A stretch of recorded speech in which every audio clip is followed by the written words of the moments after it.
Hello. What we're going to do today is review what happened in the face-to-face meeting for the high school assessment coordinators on February 15th, 2017. So we'll begin with the webinar, this webinar with the PowerPoint, and we'll begin at the beginning. So the purpose of our meeting, as always, is that we know who's around. We do work better when we work together, so sharing information with each other is critical. Finally, asking questions of Sarah Wallner or myself or others in the group are just as important as anything else. So we want to make sure that you understand that.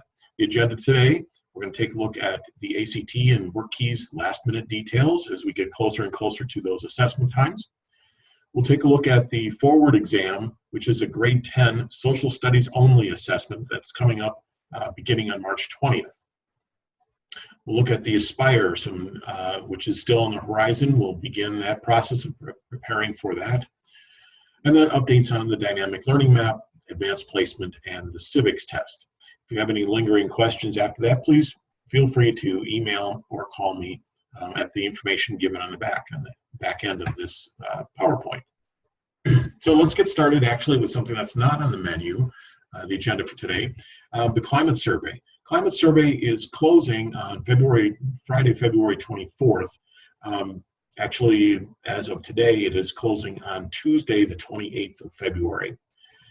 There was some technical issues with the vendor, and we are going to extend that date. All students should have the opportunity to take the climate survey. You will find this has changed since last year. We are not giving out sending out email links. Every single student has a specific link to the climate survey. It is on the climate. You'll find the climate survey link on the LMC page of every school. It's only available through a link. There will not be a pencil and paper copy. So the climate survey looks like this in the lower right-hand corner. Students must enter their student ID number. This means that all the demographics do not have to be entered. That's the reason why we're asking for the student ID number. Also, it's available in 3 languages. They can select English, Spanish, or Hmong from the drop-down on the right, and that can be done on each of the pages of the survey itself. Now, here's a critical piece to understand. We've changed the vendors, we've changed the process. You cannot share the links. As I said just a moment ago, links are specific to people. The information that is pulled from that is confidential. No names are associated with the information, but it is critical that we collect information about ethnicity, etc., so that the data can be compiled and placed into a good working copy for the schools. Do not share the links, nor give out paper copies. Families that have requested information via email will have multiple reminders sent to them via email. If they have requested through text messages, there are multiple reminders through text messages. Staff members may, especially those who work at multiple sites, may struggle in getting all of the reminders. They should all be out right now. One of the things that we tried to do this year was to balance the number of emails that people got between getting hit with too many and then not soon enough. So we're trying to thread that needle. It is what it is this year. We'll be looking to improve that next year. All right, let's get into the ACT updates. You should by this time have received both the ACT and the work keys material.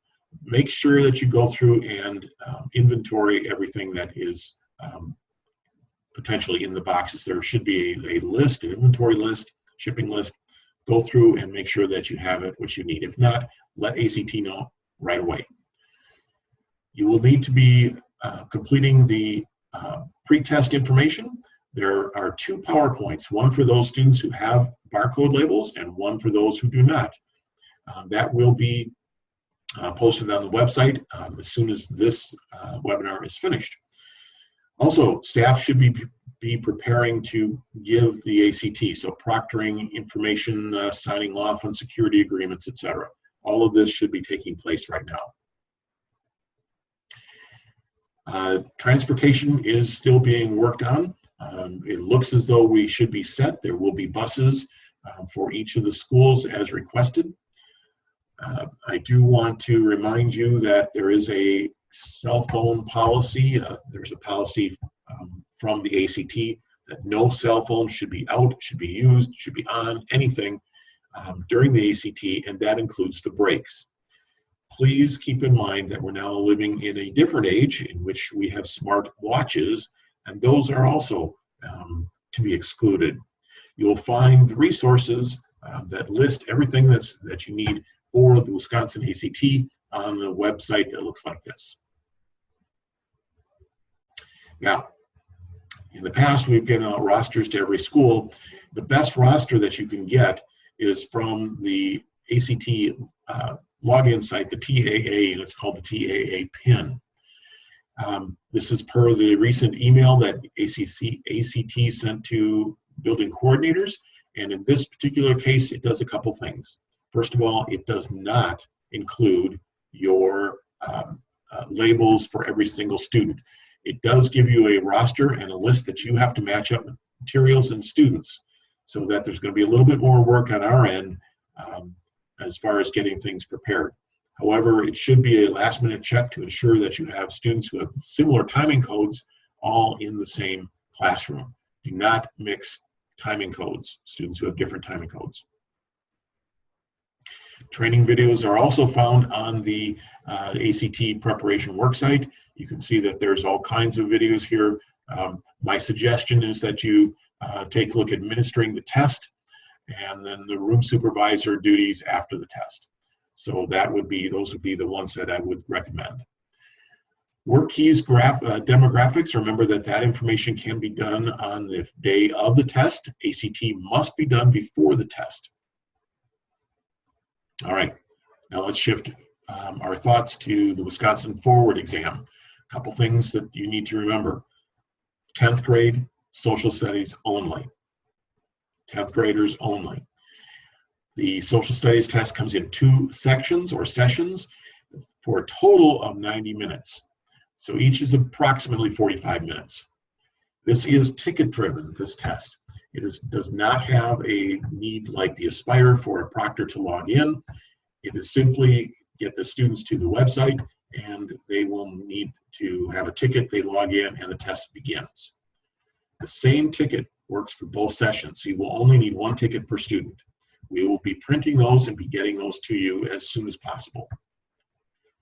Please be aware that the test administration manual is available, and it is on our website on the Forward exam site. The online tool training, your 10th graders are amongst the last group that has not taken the Wisconsin Forward exam yet, so they may be needing a little bit of practice and familiarity with the test tools. If you have students who are in need of specific tools, it's advised that they spend a little bit of time looking at the online tool training information. This is also where you'll find a practice test. Now, we've sent out a Google Sheet to everybody that asked for information about your English language learners, what supports we can provide them, as well as something called struggling readers. Those sheets are locked down right now. You cannot change them. If, however, you do decide that a student needs to have additional supports, and that was not included in that list, you can email Sarah Wallner or myself that information. We'll get that uploaded. You also received an OASIS data pool. That was just for your information. No action is needed. The information from OASIS is going to be uploaded into indirect, which is the software for Forward, in the next few days.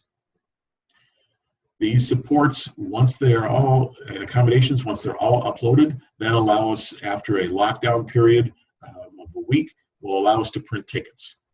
We will spend some time talking about tickets in a little bit. Now, One of the things that you do have available is something called a struggling reader. While there's no clear definition from the state, if you have students who are in some type of reading intervention program, they can have supports provided for them, designated supports they're called, and they should be things that they're used to using in regular instruction. It could be text-to-speech. It could be stacked translations. So that would mean a Spanish version over the top of an English version so that you see that in the directions, you see that in the prompt, in the items selection, the answer choices, as well as in the diagrams. The online tool practices, we're going to take a brief look at that right now. I hope we can get there. All right, so I'm going to share this new screen with you. All right, this is the online tools training. If you click on the digital or the Inside Online Assessment tutorials, this will take you to a series of videos that either you or students can take a look at. For instance, how to pause and exit a test. Another version, however, if we go back, if you go to the online tools training, you can select, for instance, Social Studies grade 10, and it will begin the process of showing what it is that you are going to be using. Please note, sign in with the username and passwords that is given here. In this case, it's social 10 test 1 2 3 4. So if we do that,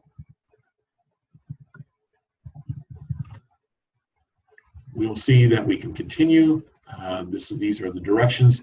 Students will have the option to select which session they want. So make sure that you let students know that you do session 1 first and session 2 second. So it takes you through general directions. These are the directions that all students see. So it tells you what tools are available, etc. It then gives you some sample questions that allow you to do things like eliminate answers or cross them off. It also allows me to use a highlighter. It allows me to magnify as well. So these are the tools that students should be able to know how to use. Please note at the bottom left there is a green review or end the test. When they are done, or believe they're done, you can review all the questions that are here. It'll show you that you've completed, so it'll have a check mark if they're answered. It'll be blank if they're not. If you flagged for review a question, you can come back to it. And then at the bottom, you can return to the questions or end the test. If you are completely done with this particular section, you submit your answers. If you are not, you return to review. So I'm going to submit and then exit. That is how you complete a test session. So if everybody is supposed to be done and there are students who have not, or you're told are not completed, that may be the issue.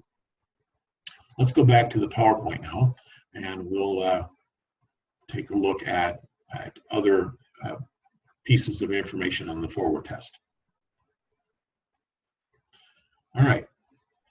So as a building assessment coordinator, you have access to the software called indirect. If you were involved with the access testing, access for English language learners, you'll know that you'll see that this software is very similar. Everyone should have access to this at your building level. In this, you'll be able to get reports and current status, who's finished what.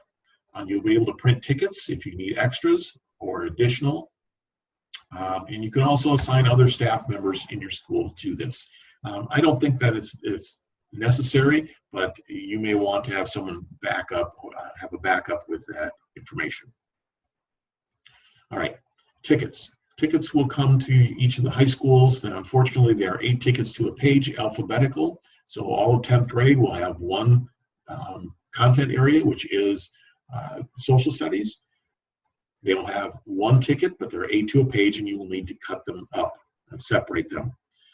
Now, beginning in March 13th is the first time we as a district have access to these tickets. We'll get the PDF March 13th. We'll start printing those and we'll get those out to you as quickly as possible. We're expecting to have those done by Wednesday the 15th, so you should have them in hand either Thursday or Friday of that week. Test window opens on March 20th.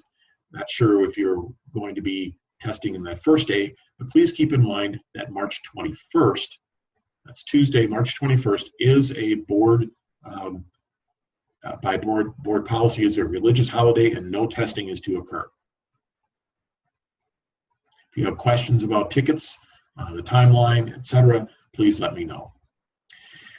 Technology-wise, the forward exam runs on Chromebooks, and it will have an app in the lower left-hand corner, which will, when students open up the Chromebook, go to the app menu, pull up DRC Online Insight Testing, and it will take off. It'll get to the login page. System, just so you're aware, runs on what's called a TSM server, centrally located. It's very similar to Access. Last year we had very few problems with Forward. We're expecting that to be the case as well this year. Unlike Access, the Forward does not have a speaking portion. All right, here is something that's critically important. If you have students who are 18 and can act on their own, you shouldn't for this particular test, but if you do, they may opt themselves out. If you have students who are minors, as most 10th graders are, they must have a written request to be made to the principal by the parents. It can be either in a written form or via email, but it needs to be written. It must also come from the parents themselves. No phone calls or verbal requests can be accepted for an opt-out. This must also happen annually. So if they opted out of the Access test, or excuse me, the Aspire testing last year, they will need to do that again this year. So 10th graders did not take Forward, the current 10th graders did not take the Forward last year, so any new opt-outs would have to come to you in a letter. Please, please, please send a copy of all opt-out requests to us, to either Sarah or myself. We're keeping track of that,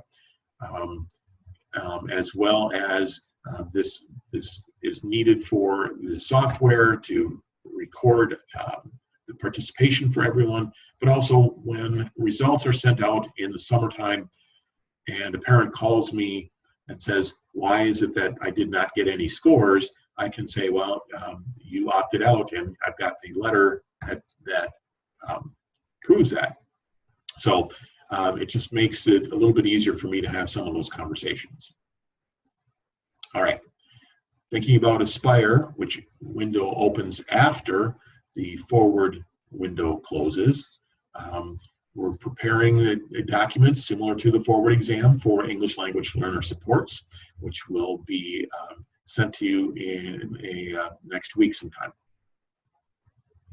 Just a quick reminder, the dynamic learning maps are going on. The test window starts March 20th, the same day as the Forward window. Staff are finishing up this week the professional development and then completing their first contact and personal needs profile for each of the students. Advanced placement. Registration is open through the 3rd of March, so we're closing in on the end of that. So please make a reminder, have students let them know that this is coming to a close. Language tests this year are no longer using the handheld tape recorders. We have MP3 recorders, and we sent 30 of those to each of the schools for practice in using this particular material. If you have questions, please contact Sarah Wallner about that. Finally, we have the Civics test that's been updated to represent the results of the November election. On March 1st, we're going to be pulling a list of all students who have not met the requirements based on our information, and we will then share that with each of the high schools. And specifically, we'll be working on the seniors to make sure that they're all set so they can receive a diploma, and if there are any other issues, we are working to get those resolved. Finally, if you have any questions, please contact either myself or Sarah Wallner. Thank you for listening, and we'll be in touch. You know how to get a hold of me. Thank you.